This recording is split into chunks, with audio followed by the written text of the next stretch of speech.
We're here with Coach Eric Mullen, the head coach for Liberty High School football team.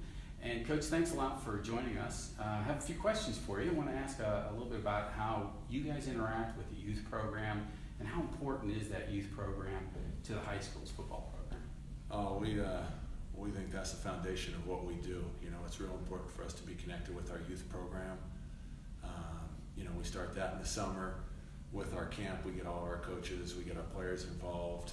We let those guys know that what we do on Friday nights is a direct result of what they do on Saturday, and it starts third grade all the way up through eighth grade, because we're trying to teach some fundamentals there and then trying to build the right citizens at that time. And so it's real important for us, for the foundation what we do, but it's also important the other way for the impact we can have on those kids, in terms of setting expectations for how they do things, seeing our older kids being good sportsmen on Friday nights, seeing our older kids care about other people, be good citizens and talk about them. So it's extremely important for us to be connected. We have an amazing youth football program that starts with a great board and a good group of coaches there. Great, thanks. So what are the three things that you want the young athletes to learn at the youth level that will actually prepare them for the experiences that they're going to have at the high school level?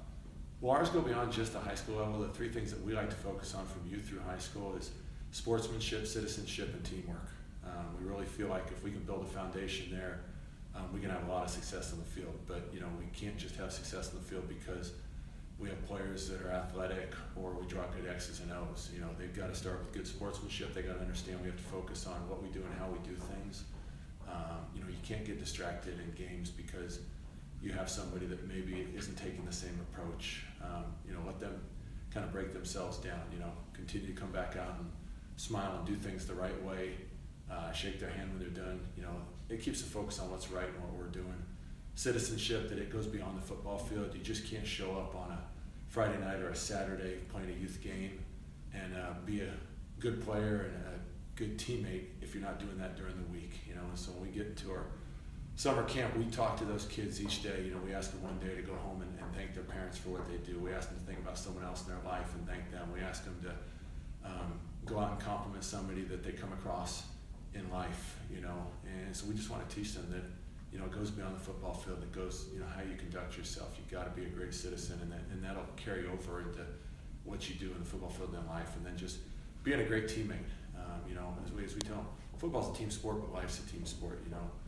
You got to be successful. You have to be able to work with other people. You have to understand that teamwork means you play different roles. Sometimes your role might be to change the tire, and sometimes you might get to drive the race car. But every role is important, because if those lug nuts aren't tight, race driver's not going very far. And so we want to understand it's teamwork. That's where all the success comes. And on Friday night playing in the Metro, you can't win because you have one or two all-stars. You win because you have 11 guys doing the same thing and you have the right ability. And so they have to understand the concept of teamwork. And then, as you and I know, you get in the work world, you're going to find success because you can work with others. When you have the ability to get other people to want you on their team because of your work ethic or the way you conduct yourselves, you're going to find success. And so those are kind of the three pillars: sportsmanship, citizenship, and teamwork, that are important to us. That's fabulous. Along those same lines, let's talk a little bit about the changes that you've seen in football, but more in youth football, okay? And I say youth, I mean youth in high school. You've been coaching for a while, played in the NFL. You've been around the sport for a very long time. What are some of the key things that you're seeing that have changed in the game over this, let's say, the last 5 or 6 years? Well, I think the number one thing is just potentially concern for safety. I think there's a greater concern for the safety of the athletes. All the stories in the news about concussions out there. I think there's a lot of information out there about it that goes back. There's a history to it, but I think they're doing a better job than ever in terms of monitoring it, in terms of looking at the welfare of the kids. The equipment is better than it's ever been. I remember the helmets I put on, and the kids right now, they complain about getting a helmet. I just want to pull my helmet out and say, here, put this rock on, and, So, as a coach, I think sometimes that's one thing. The other two is that, you said it earlier when we were discussing things. They want to be the hero right away. They want to be the immediate, go-to. They watch ESPN is all about highlights. And you know what? Sometimes when you're playing youth sports, not everybody's going to be that highlight character, and they have to understand that, you know, there's many roles to play, and that the success just doesn't come in the individual highlight, it comes in the team highlight. So, you know, I think that that potentially maybe has affected things a little bit. And, you know, but I think you find programs that are building it for more than just football are finding ways to hopefully sustain their program and keep them going on. But, you know, it's definitely been an effect, you know, in youth football. Right. So you coach and you also teach, and this is the world of social networking. All the kids are out there, they're seriously engaged in it. Some do it well, some don't. What would you, what advice would you give to young athletes as to how to manage their social media? Well, I think the first thing is that to some degree they're used to being behind a phone or something where there's that sense of anonymity, you know, that I'm not there in front of someone. You know, when I grew up, when you said something, you said it in front of someone, so you thought twice about what you said.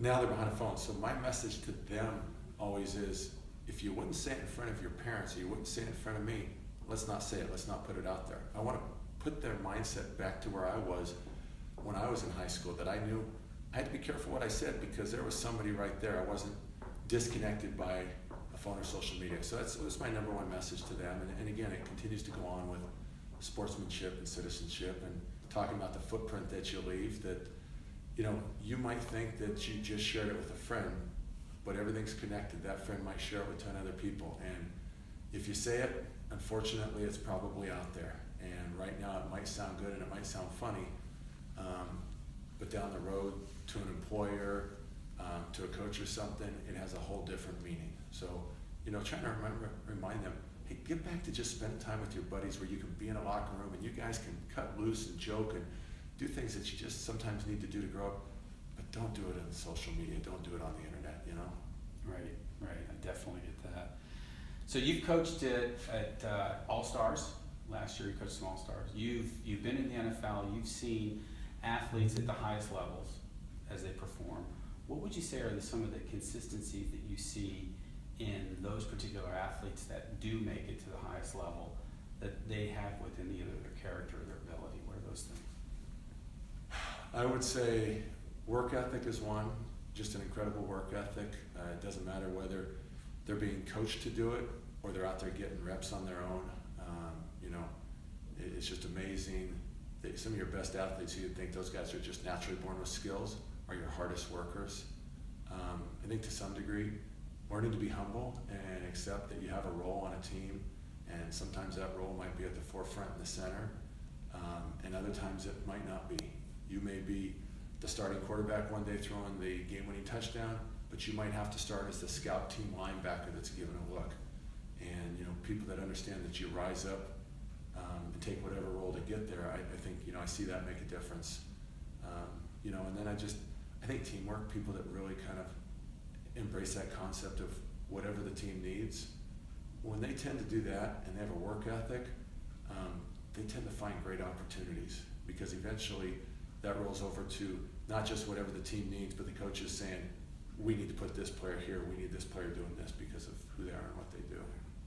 Well, Coach, I really do appreciate you taking the time talking with us, and I wish you the best of luck this season, and thanks a lot. Thank you very much.